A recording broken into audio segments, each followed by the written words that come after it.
Bonjour, c'est la servante de Dieu, Marceline, qui veut partager avec vous la parole de Dieu. Merci pour votre temps, pour votre écoute. J'espère que vous allez bien et que notre Seigneur Dieu va vous bénir abondamment. Notre message parle de Jésus, la gloire de Dieu. Je suis sûre que ce message va nous aider à comprendre et à connaître notre Seigneur mieux, afin que nous puissions lui faire confiance, communier avec lui et à l'aimer. Nous allons utiliser les différents versets bibliques qui vont nous aider à comprendre ce sujet. Prions. Seigneur Dieu, nous te remercions de ce temps-ci. Nous demandons ton Esprit Saint de nous éclaircir et de nous aider à comprendre ce sujet. Nous demandons cela au nom de Jésus, notre Seigneur. Amen. Nous commençons avec une question. Qu'est-ce que la gloire de Dieu? C'est la glorieuse qualité de sa présence qui se manifeste à l'homme, et je suis sûre que Jésus vient révéler cette gloire dans son humanité. Sa gloire est en nous, les croyants, parce que Jésus est en nous. La bonté de Dieu en nous est en Jésus, et Jésus est évidente dans sa nature, son corps. La bonté de Dieu en Jésus est évidente dans sa nature, son corps et son âme. Comme l'évangile de Jean, chapitre 1, verset 14 nous dit, la parole s'est faite l'homme et nous croyons sa gloire, nous croyons sa gloire comme celle du Fils unique du Père, pleine de la grâce et de la vérité. Avant, avant, avant la venue du Seigneur, avant la venue du Christ, les gens pouvaient connaître Dieu partiellement. Après sa venue, les gens ont pu connaître pleinement Dieu car il devient visible et tangible en Christ parce qu'il est l'expression parfaite de notre Dieu sous forme humaine. Les deux erreurs les plus courantes que font les gens à propos de Jésus sont de minimiser son humanité et de minimiser sa divinité.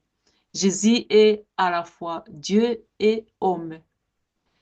Jésus est celui qui vient du Père, c'est-à-dire qu'il est le Fils unique de Dieu et il aime sa relation avec Dieu. Quand Jésus est né, Dieu est devenu l'homme.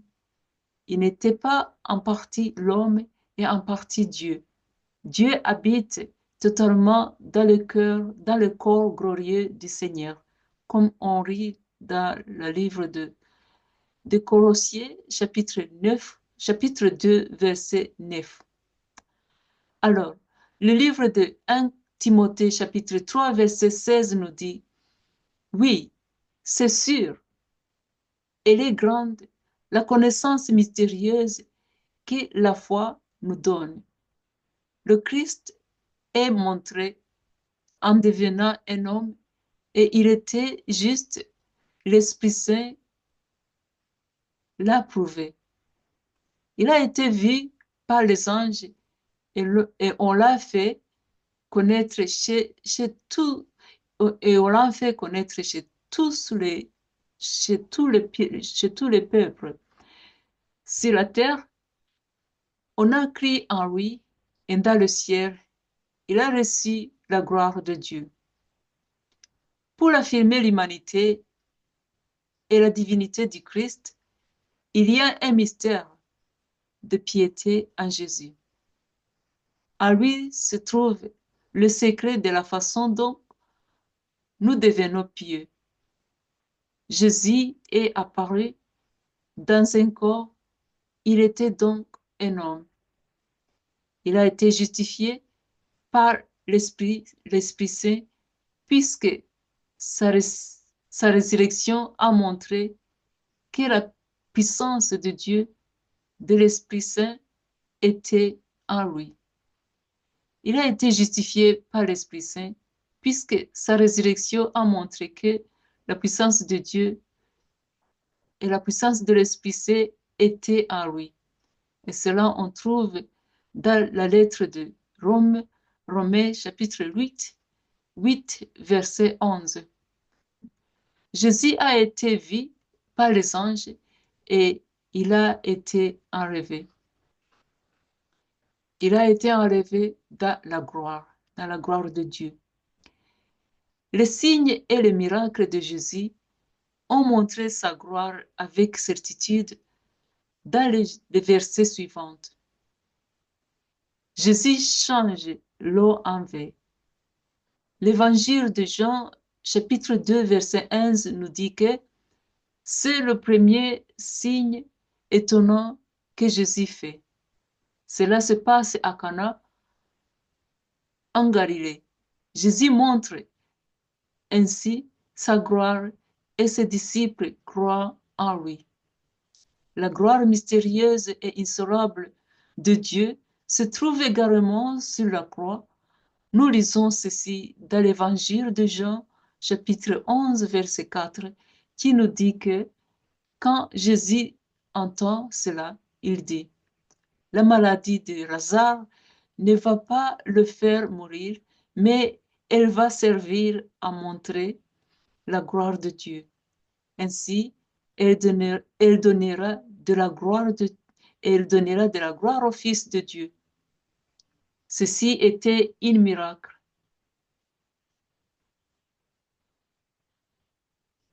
Et l'évangile de Jean, chapitre 12, verset 23b, nous dit, Jésus leur répondit, maintenant, c'est le moment où le Fils de l'homme va recevoir de Dieu la gloire.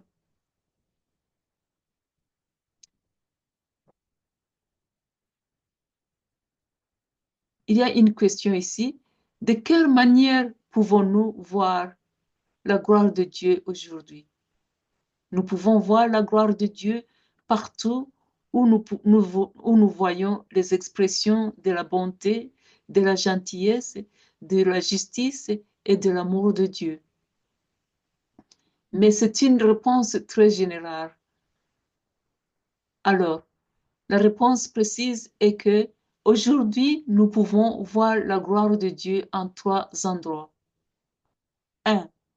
On peut trouver la gloire de Dieu en Jésus. Jésus est la pleine expression de la gloire de Dieu. Il est la personne et la présence même de Dieu. On voit cela envers son caractère et sa nature. L'évangile de Jean, chapitre 1, verset 14, nous dit que la parole s'est faite chair et a habité parmi nous, et nous avons vu sa gloire. La gloire comme celle d'un Fils unique venu du Père, plein de la grâce et de la vérité. En d'autres termes, Jésus est la révélation de Dieu pour nous, celui en qui nous voyons le plus pleinement la gloire de Dieu. L'auteur de l'Épître des Hébreux nous dit que Jésus est le rayonnement de la gloire de Dieu et l'empreinte exacte de sa nature. Jésus est l'alpha et l'oméga, le premier et le dernier. Il n'a jamais eu de début. Connaître Christ par la loi, connaître Christ par la foi, c'est connaître Dieu lui-même, et connaître Dieu, c'est connaître quelque chose de sa nature divine, y compris sa gloire. L'évangile de Jean, chapitre 17, verset 1, nous dit, après que Jésus a dit cela, il lève les yeux vers le ciel et il prie. Père, le moment est arrivé. Donne de gloire à ton Fils pour que ton Fils te donne de la gloire. Le commentaire de Jean Calvin nous dit que Dieu est véritablement connu en Christ. Il est véritablement connu en Christ car il n'est pas son image obscure ou ténébreuse, mais son empreinte qui lui ressemble. Encore, l'évangile de Jean, chapitre 17, 24, nous dit, Père, Père, je désire que ceux aussi, que tu m'as donné soient avec moi là où je suis pour voir ma gloire que tu m'as donnée. Voir cette gloire, c'est là le but de notre salut, le but de notre existence et de notre rédemption. L'Ancien Testament nous dit que Moïse est allé en présence de Dieu et quand il a quitté, son visage reflétait la gloire de Dieu et les gens ne pouvaient pas le regarder. Le Nouveau Testament nous dit en Marc chapitre 9, verset 2 à 9 que Jésus est allé sur la montagne où il a rencontré Moïse et Élie. Son corps était devenu radiant de la gloire de Dieu. Ses disciples, Pierre, Jacques et Jean, ont pu voir sa gloire spirituelle et physique. Et quand Jésus retourne de sa transfiguration, les gens courirent vers lui et le saluèrent. Ils courirent vers lui et le saluèrent. Ici, on peut dire que la gloire de Dieu s'est manifestée en Jésus. Nous avons aussi la lettre de Paul aux 2 Corinthiens chapitre 4 verset 6 qui dit « Dieu a dit que la lumière brûle au milieu de l'obscurité. Et c'est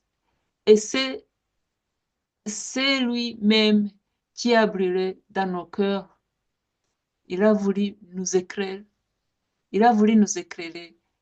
en nous faisant connaître sa gloire, qui brûle sur le visage du Christ. Aujourd'hui, nous devons reconnaître que la plénitude de la gloire de Dieu en Christ demeure en nous aussi, car elle brûle dans le cœur des croyants. La gloire de Dieu est également reconnue à travers la gentillesse et ses actes de miséricorde envers nous et surtout sa mort et sa résurrection. Alors, on a fini la gloire de Dieu en Jésus, le numéro 2 est qu'on peut trouver la gloire de Dieu dans la création. Le psalmiste nous dit que les cieux déclarent la gloire de Dieu. Psaume 19, verset 2. La création de Dieu porte l'empreinte de son Créateur. Et nous voyons donc dans le monde créé des expressions de la grandeur de Dieu, de sa beauté, de sa créativité et de sa sagesse.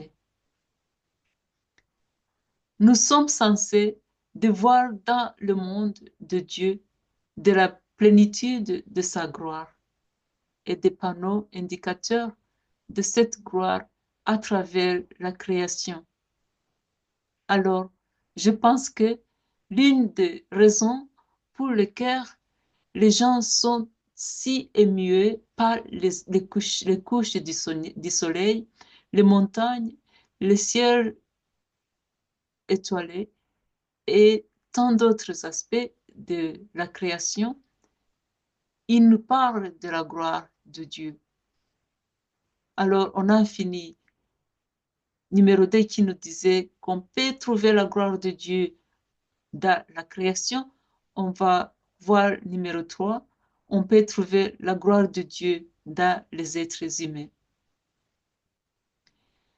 Les humains ont été créés à l'image et à la ressemblance de Dieu pour refléter sa gloire.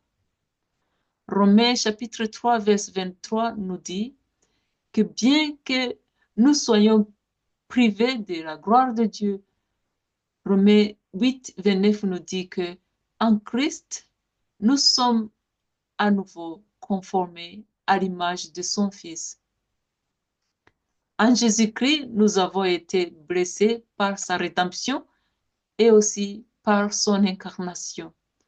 Alors nous avons A et B. A nous dit que c'est par la rédemption en Jésus que nous pouvons trouver la gloire de Dieu. Dieu nous rend à la gloire pour laquelle nous étions destinés.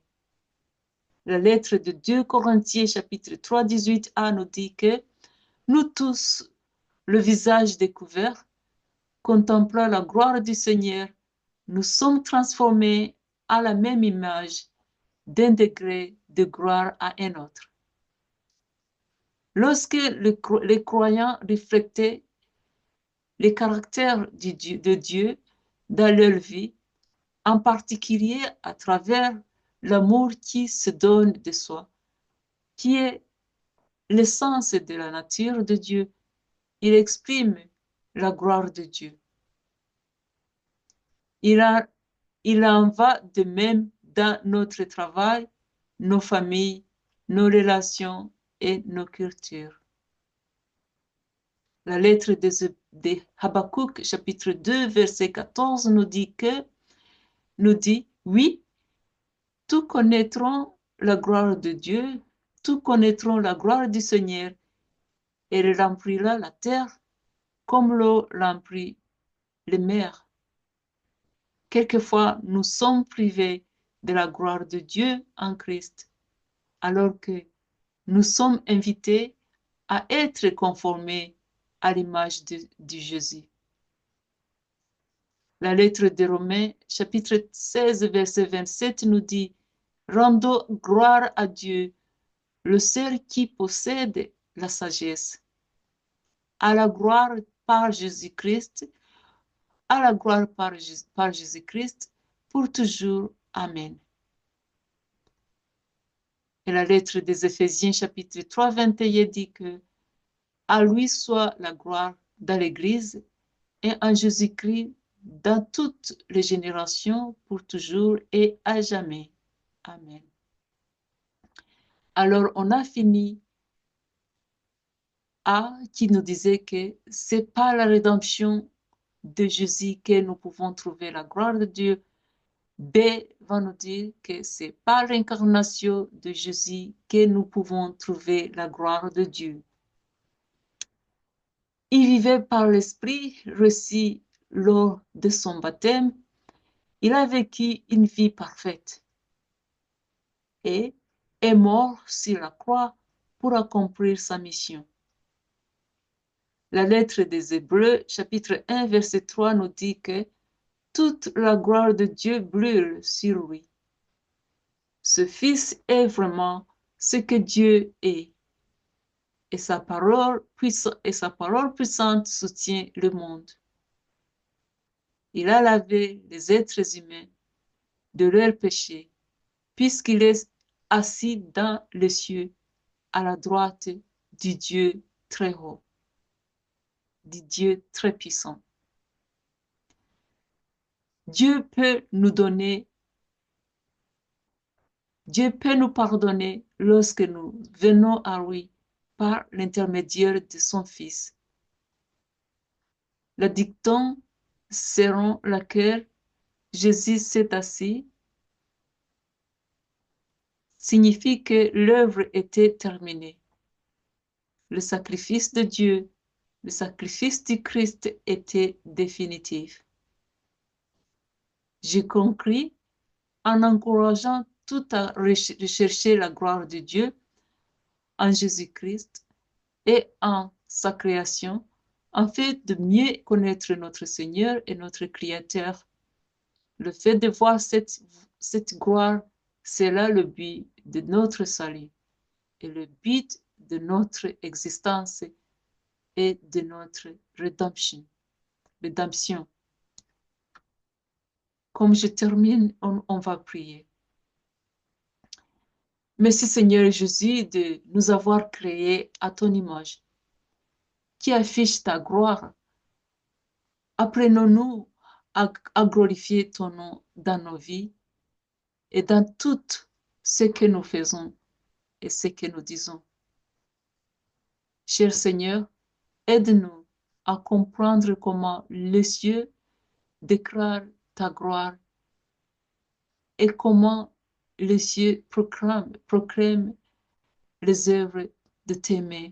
Au nom de Jésus-Christ, notre Seigneur, nous prions. Amen.